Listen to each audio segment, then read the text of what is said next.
What's going on, everybody? My name is Mack, and welcome to the Pony Express E4A post-race show, episode 1, which is on the recruitment race that we just did at Road America. I am joined with my co-host, Dennys Diaz. Alrighty, so basically we have just finished the first preseason race in Road America at night with the new 3-class system with the LMP2s, the GTEs, and the GT3s. And we have some of the drivers from that race. These drivers are our very own Brad McCombs, the league owner Mark Dillon Jr., another one of our favorite racing drivers, Marcus Osborne, and a Season 2 newcomer, I believe, William Alcala. And boys, how was the race? It was good, fun. My first ever win, and it's not broadcasted. I liked it. It was. I'm only slightly salty. Good. It'd be like that sometimes. No, I thought it was. I thought it was good fun. Classes really kind of kept it to themselves, and it was good fun. I enjoyed it. What about you, Mark? For however long it lasted. It was good. I had no plans of running, but then I figured I should at least show up and see how the first few laps go. What I could see, it was fine. So, thoughts on last season? How did it go for everyone? What did you guys learn? And what will you take from last season that you're going to take into this new season? I really need to work on consistency. I feel like I did really good every race last season, and then it was ended by a crappy pit stop or an unsafe pit entry or not putting on my pit limiter. And this season is all about like attention to detail. Yeah, I'd have to agree. I wasted my first win here at Okayama because I sped in the pits. But I've also learned that in the slower classes that tires don't mean jack. Like you can go a whole race with them. When we did GT3B, so I think for the GT, no one takes tires. Yeah, no one takes tires. But what I'm gonna, from just this race tonight is, I think with the LMP2s, it should open tire strategy up a little bit more, at least for me. So that's going to be something to kind of tweak out on my own personal end. I need to get more consistent also. Same deal. I get consistent at one pace, and then I'm trying to get to that next pace. And then I get consistent at that pace, and then I'm trying to get to the next pace. I think season I'm just going to stay at the pace I'm at and try to keep it clean and stable. I just need to, as always, work on being consistent. Finding speed I can find speed, I just can't do it for more than one lap. So, the drivers that stood out to all of us, in your opinions, which other drivers other than yourselves think has improved the most or has just had really good standout performances? For me, it was Roger Shank down in the GT3B. I don't really have any other experience with anyone else in this league, unfortunately, but battling with him for the season championship was fun. Super consistent guy. You would have to, because I'm looking at the previous standings now, and he only had one race finished outside the podium, or 2 races finished outside the podium. So, just super consistent guy. He'd be the one to look out for in any class that he races. My goal was always to beat Paul Boyle. It seemed like me and him always had a good battle there about every race. I don't know, because at the end of the season, I was just kind of getting ready for the next season in my head, and it was really like the newcomers that stuck out to me in my class anyway, and Terry, obviously. All the people that were a threat, like in my class, are the ones that stick in my head. So that's like Doug, Dave Lehman, and Terry, and I know there's a few others. How about you, Mark? Who stuck out? Well, I was actually just talking to Sean and Zach about this a couple days ago. We were talking about, we did the GT3A and the GT3B, and the B seemed to be pretty tough, or not the B, the A The A seemed to be pretty tough. That was the least downforce and traction control and ABS that we've ever given the drivers in E4A. And it was a handful. You really had to know what you were doing to drive it. And I was telling Sean and Zach that Marcus really took to it. He had a good season. Also, another underrated driver, the Aussie, Gareth McAllister. I know, especially if there's class movements around with either William or anyone else moving. He had a pretty solid season if he can stay consistent. I totally agree with Zach. A lot. Well, actually, Zach and I believe it was Brad who said it. Just all the newcomers in general, just really like stood out to me. Being not only quick but being consistent, especially with our 100-minute races and whatnot, and having little. I would say little to no errors, but more if they had issues, it was an actual racing incident instead of just like a personal incident, if that makes sense. All right, so now the big question everyone's going to be asking throughout this entire season. Was the LMP2 a good move for this league, or was it a mistake? Now, we've only had one race with it, so we don't really know the whole story, but initial impressions, what are they? I like it, but it does come with an asterisk. That maybe there could be some type of. I know that this league runs an I rating cap. Was it 2,500, right? 2,000, 2,500. That I think drivers above a certain threshold should be able to man the LMP2, just so it keeps people from like newcomers, anyone who wants to join the league, throughout the season, join in, jump in an LMP2, realize they can't hold their own, and end up accidentally, ruining someone's race. So I know that in the Discord, I think some guys were talking about some type of like vetting process of the LMP2, and I think something like a minimum I rating would be something to possibly look into. But I like the three distinct classes. It's going to look good on the broadcast. It's going to be easy for like audience members, like friends and family, to determine like which cars are which. Because even when I would like watch back on the broadcast, it'd be kind of hard to tell between GT3A and GT3B. Like if I was like a casual viewer.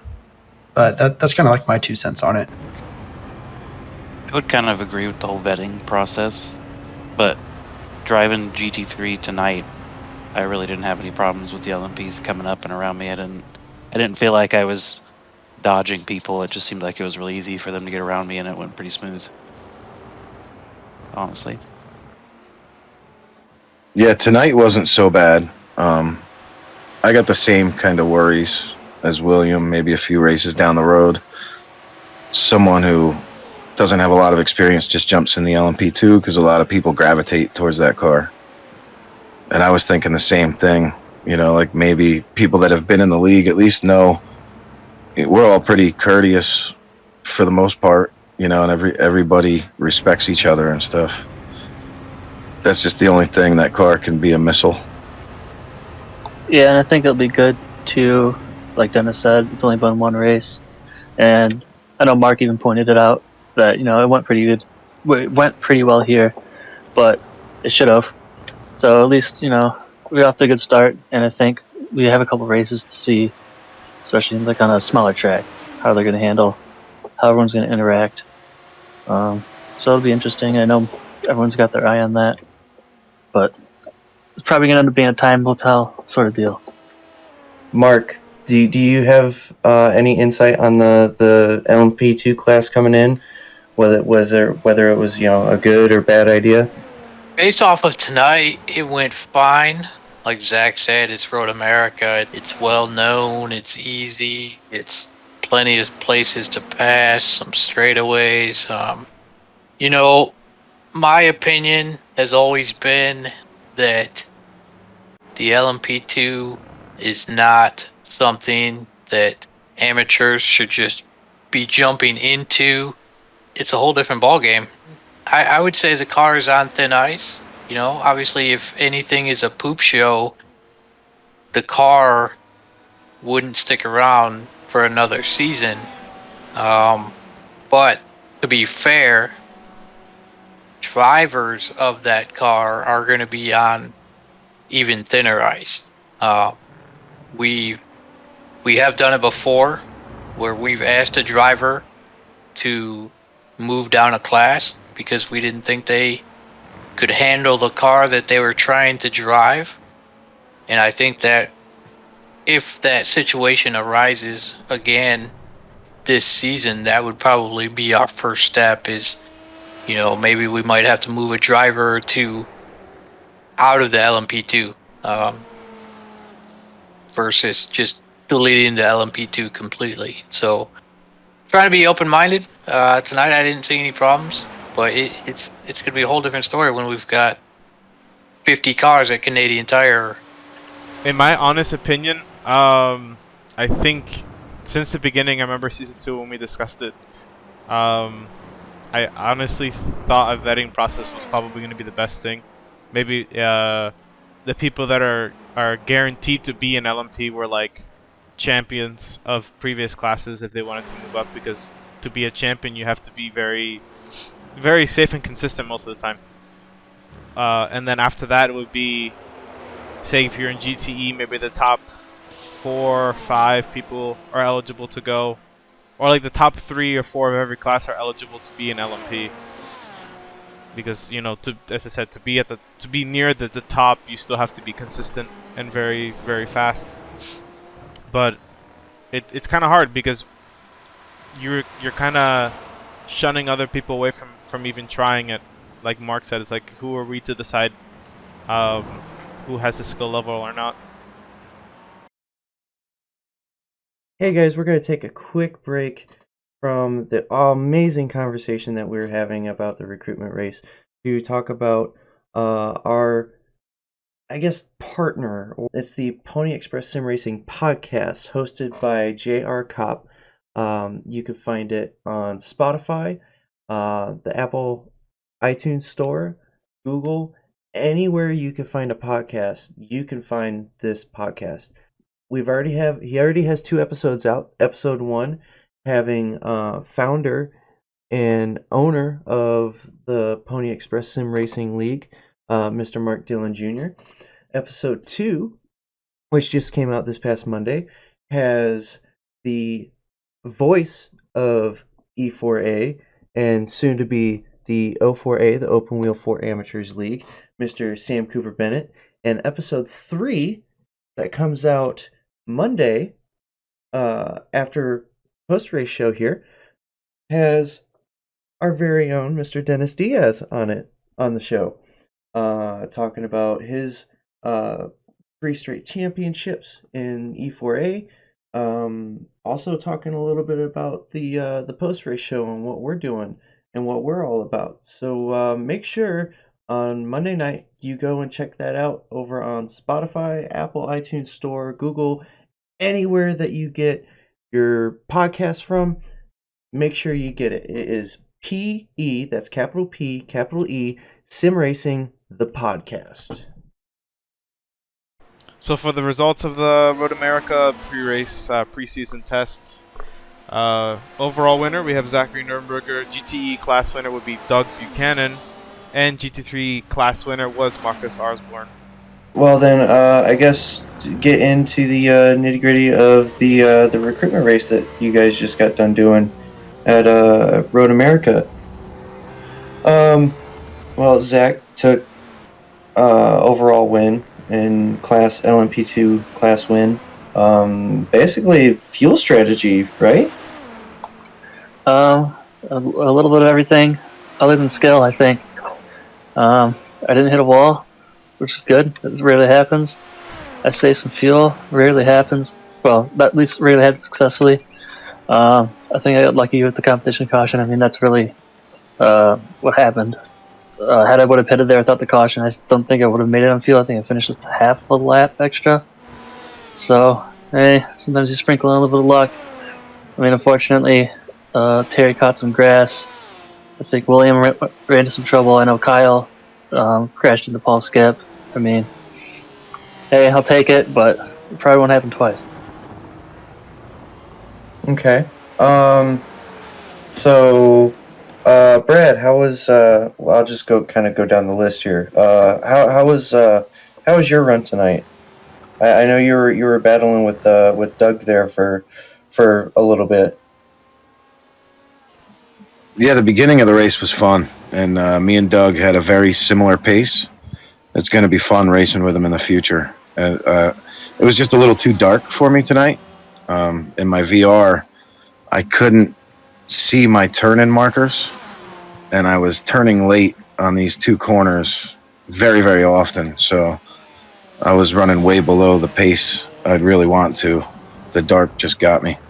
Mark, for your little stint you had in there, how was it? I'm not sure I've ever done Road America at night, and this was my first time driving the new Ferrari. I was pretty impressed with it. The new Ferrari it's a rocket. Still wasn't quite fast enough to get by Marcus tonight, but the race was good. It was good. I think we were running the default high downforce setups tonight, Correct. which is okay. So that's, as of right now, I believe that the only difference between that and what we'll be running next season, I think we're going to take one click of wing off of all the cars, but it felt good. Felt good. Awesome. And then William, how was your race tonight? It was fun. Was able to stick with Terry. I was able to stick with Terry for a little bit and decided to switch it up with the pit strategy. Decided to take tires when I had to come in for fuel because I was hoping that the fresh rubber would kind of provide me a little bit more advantage. It threw me off under the full course yellow when none of the leaders decided to pit for fuel. That kind of threw me off, and with that, I had to get past all of the slower cars, which was kind of scary. I had to squeeze it 3 wide in the middle, going down the straightaway from turn 2 to 3 or 3 to 4, however the track map lays it out. So that was fun and exciting. It's a dang shame that we're not going to be doing full course cautions because I kind of like that little bit of chaos, but I totally get it, especially in a league like this where, we're all kind of like, I hate to say that word amateurs, but I mean, I guess that's what the league is called, endurance for amateurs. But I totally get it. It was fun. It could have been me on the top step. Unfortunately, I had a lock up and sent myself into a tire barrier and had a pit. So still finished, I think, 4th. It was fun. I enjoyed it. The LMP2 is really fun. So I can't wait to do more. Awesome. Dennis, being the in-race steward, do you have any comments or anything about the race overall? Any battles or anything? No, everything was pretty well handled. Everyone was pretty respectful with each other. No one really dive bombed, which was amazing. Everyone just handled the car very well. There was a couple spins, but that's bound to happen. It's the first race with these new LMPs, and people are still getting used to them after 3 seasons of not running them. So I think we are just gonna have to wait and see for the LMPs, and as for the whole race entirely, everyone just did a really good job. And shout out to everyone. Now, on to the driver of the day. So, Zach, of the entire first preseason race, who do you think deserved driver of the day? So I did give it to both myself and Marcus Osborne for the Pony Express one too. I mean, I don't like giving these awards to myself because I feel stupid, but you know what? I feel like if I deserved it, any of these races, taking a win over Terry, William, um, Bryce, David Lamont, you know, I might have been a little bit lucky, but I'll take it. But also Marcus Osborne, because I don't want to talk about myself here. Marcus Osborne obviously been improving.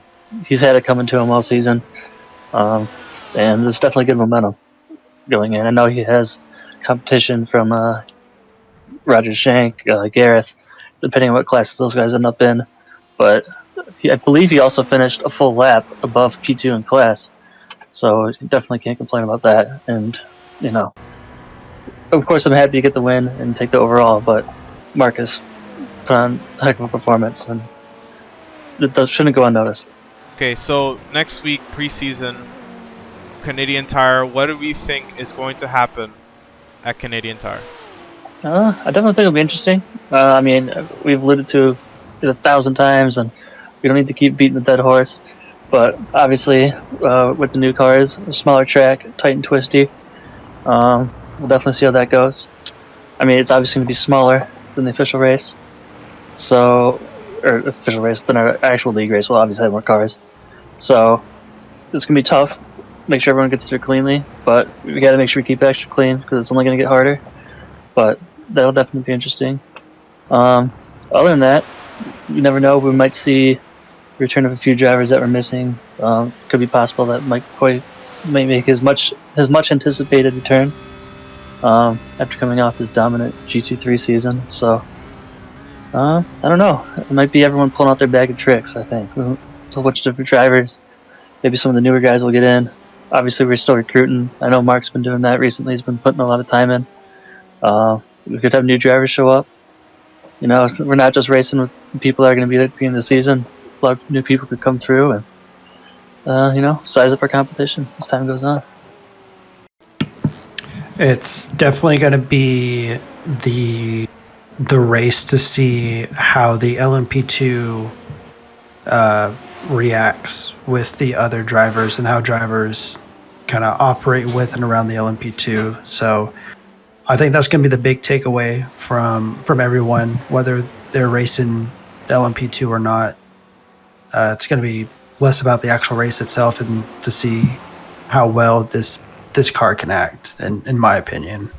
It's going to be fun, but I think there's going to be some chaos, but I hope that there isn't going to be any kind of tempers flaring. I really hope that doesn't happen.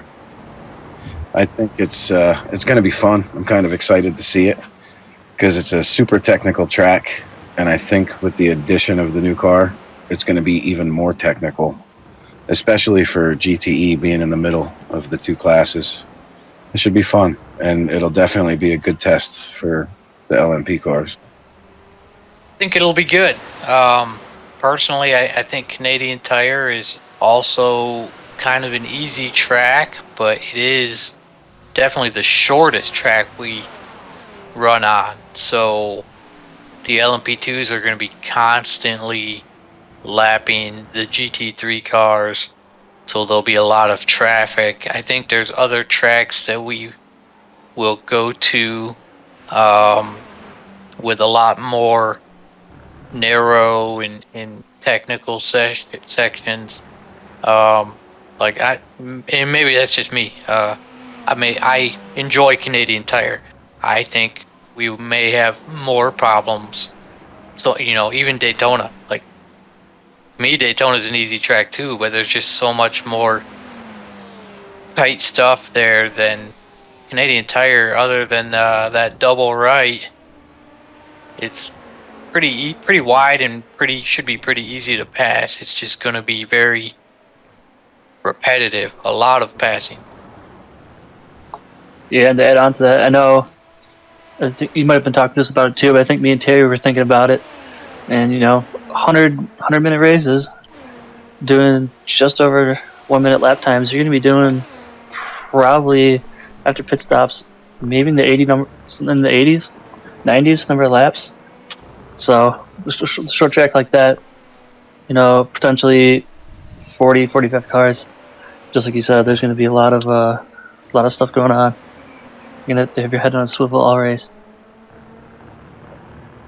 Yeah, I personally think to kind of piggyback on pretty much what everyone said, being such or as small of a track as Canadian Tire is, I think it's definitely going to be chaotic and hectic and going to be constantly busy.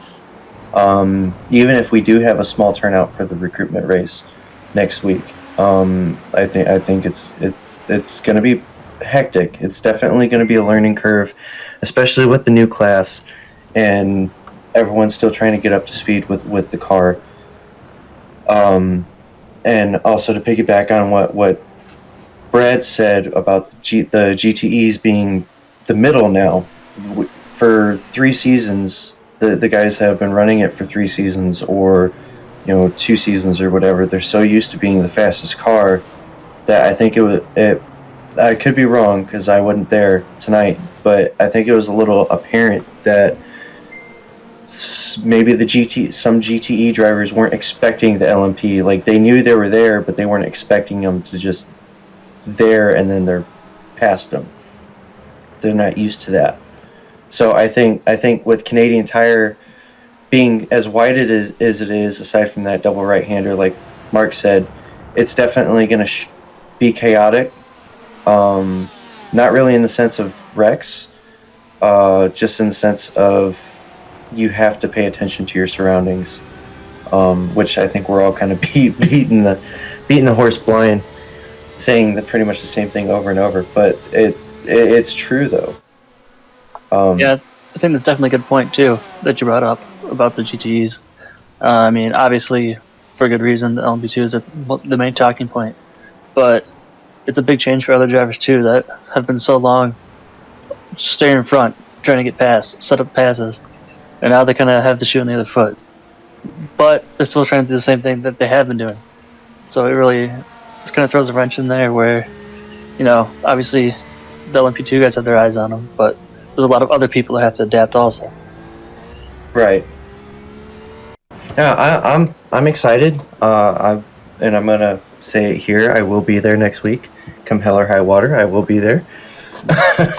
So yeah, I think it's gonna be good though. It's definitely gonna be cars going left, right, center, anywhere and everywhere in the track. So Dennis, you're gonna have your hands full next week, I think. Hopefully Yeah. not. Hopefully not. In a perfect world, Dennis will fall asleep and we won't need him. Perfect. In my honest opinion, I think it's gonna be more of not what the car's abilities are, but what if the driver's abilities are in managing traffic. Canadian Tire is not that big, it's not that wide, and passing opportunities are very fleeting. So they're gonna need to be able to be very patient, be very cautious, because people will make mistakes in front of them, and they just need to make sure they don't get too aggravated when they're losing time, and they'll get through and they'll survive. That's all they need to worry about.